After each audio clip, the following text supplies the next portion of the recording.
Good morning to all dear friends.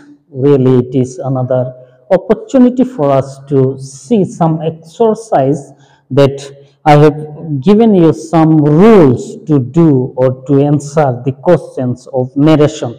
So, in this time also, let's see how would you apply the rules that I have taught you.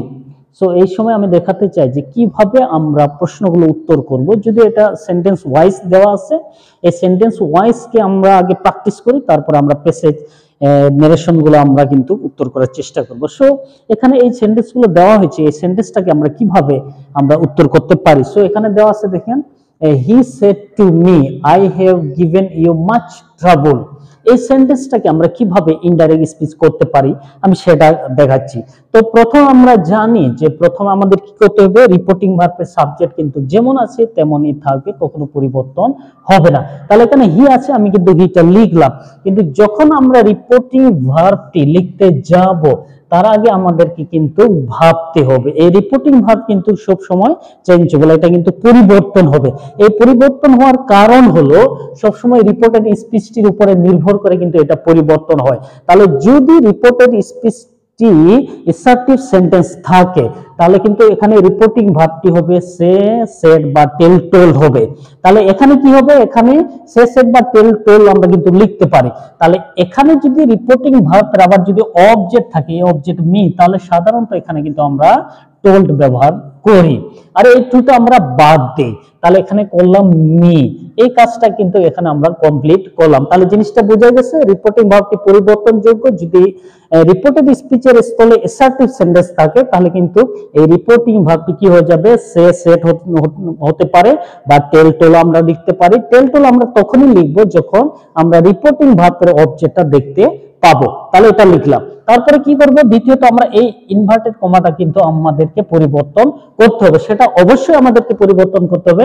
তাহলে এই inverted কমাটা কিসের উপরে নির্ভর করে সেটা পরিবর্তন করব, সেটা এই রিপোর্টেড স্পিচটি যদি অ্যাসার্টিভ সেন্টেন্স থাকে তাহলে এই ইনভার্টেড কমা উঠে এখানে কিন্তু দ্যাট লিখতে হবে। তাহলে আমি এখানে দ্যাট করলাম, এটা হলো দ্বিতীয় যে পরিবর্তনটা। তারপরে কি করব, এই যে অ্যাসার্টিভ সেন্টেন্স আছে, এই অ্যাসার্টিভ সেন্টেন্সের এখানে যে প্রোনাউন আছে আই, এটা কি হয়ে যাবে, এটাও পরিবর্তন হবে।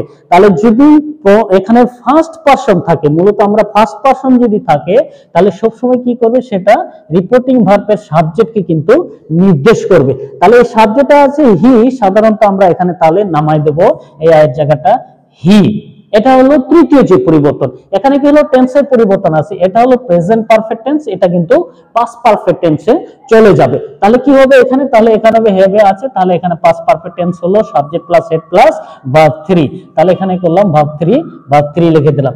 এই ইউটা আবার কি হয়ে যাবে, যদি রিপোর্টেড স্পিচের স্থলে সেকেন্ড পারসন থাকে তাহলে কি হবে, রিপোর্টিং ভার্বের অবজেক্টকে কিন্তু নির্দেশ করবে। তাহলে ইউটা এখানে মি আছে, তাহলে এখানে কি হবে, এখানে আমাদেরকে মি দিতে হবে, তাহলে এখানে মি হবে। তাহলে he had given me much travel, আমাদেরকে এটা এইভাবে কমপ্লিট করতে হবে। এটা হলো উত্তর। এই হলো যদি অ্যাসার্টিভ সেন্টেন্স থাকে রিপোর্টেড স্পিচের স্থলে। সেকেন্ড আমরা দেখি, he said to me are you going to market. তাহলে এবার আমরা জানি যে এটা কখনো পরিবর্তন হবে না, এই সেটটা কি হবে, সবসময় পরিবর্তনশীল। তাহলে যদি এখানে রিপোর্টেড স্পিচের স্থলে যদি ইন্টারোগেটিভ সেন্টেন্স থাকে তাহলে এখানে রিপোর্টিং ভার্বটি কি হয়ে যাবে, আস্কড হয়ে যাবে। তাহলে আমি এখানে করলাম আস্ক, অবজেক্ট যেমন আছে অবজেক্টটা আমি রেখে দিলাম। তাহলে এই ইনভার্টেড কমা উঠাই দিয়ে আমাদেরকে কি করতে হবে, চেঞ্জ করতে হবে। তাহলে কি হবে, যদি এটা অক্সিলারি ভার্ব দিয়ে যদি ইন্টারোগেটিভ সেন্টেন্সটি তৈরি করা থাকে তাহলে এখানে কি করতে হবে, ইফ দিতে হবে। ইফ লিখলাম, লেখার পরে এটা ইন্টারোগেটিভ সেন্টেন্স, এটাকে কি করতে হবে, এটা অ্যাসার্টিভ সেন্টেন্সে নিয়ে যেতে হবে। তাহলে এখানে কি করতে হবে, সাবজেক্টটি আগে লিখতে হবে। যেহেতু এটা সেকেন্ড পারসন তাহলে রিপোর্টিং ভার্বের অবজেক্ট নিশ্চয়ই আই, তাহলে এখানে হবে আই। তার মানে এটা কোন টেন্স আছে, প্রেজেন্ট কন্টিনিউয়াস টেন্স, তাহলে এটা চলে যাবে পাস্ট কন্টিনিউয়াস টেন্সে। তাহলে জিনিসটা ক্লিয়ার হয়ে যাবে, গোইং টু মার্কেট। তাহলে এই রকম উত্তরটা কিন্তু আমাদের করতে হবে। এটা হলো নারেশন একটা নিয়ম। এবার আমরা দেখি তৃতীয়ত, দ্য টিচার সেড, এখানে দিতে হবে teacher said to the student. তাহলে কি করবো, এখানে দ্য টিচার, এটা কখনো পরিবর্তন হয় না, আমি পরিবর্তন করলাম না। তাহলে এটা কি সেন্টেন্স? এটা হলো imperative sentence. Listen to me attentively. তাহলে টিচার এখানে সাজেস্ট করব না অর্ডার দেব না কি বলতেছে? Listen to me. তাহলে এই লিসেন টু মিটা কি সেন্টেন্স? এটা টিচার হয়তো অর্ডারও করতেছে বা সাজেস্ট করতেছে বা অ্যাডভাইস দিচ্ছে। তাহলে আমি এখানে অ্যাডভাইস দিলাম, মনে করো অ্যাডভাইসড। তাহলে এটা হলো রিপোর্টিং ভার্ব, অ্যাডভাইস দা স্টুডেন্ট, এটা দিলাম। তারপরে কি করতে হবে? তারপরে দিতে হবে ইনভার্টেড কমা উঠায়, কিন্তু এখানে টু দিতে হবে। টু পরে যেমন ভার্ব যদি লেখা থাকে তাহলে ভার্ব এখানে দিতে হবে, ভার্ব দিয়ে টু।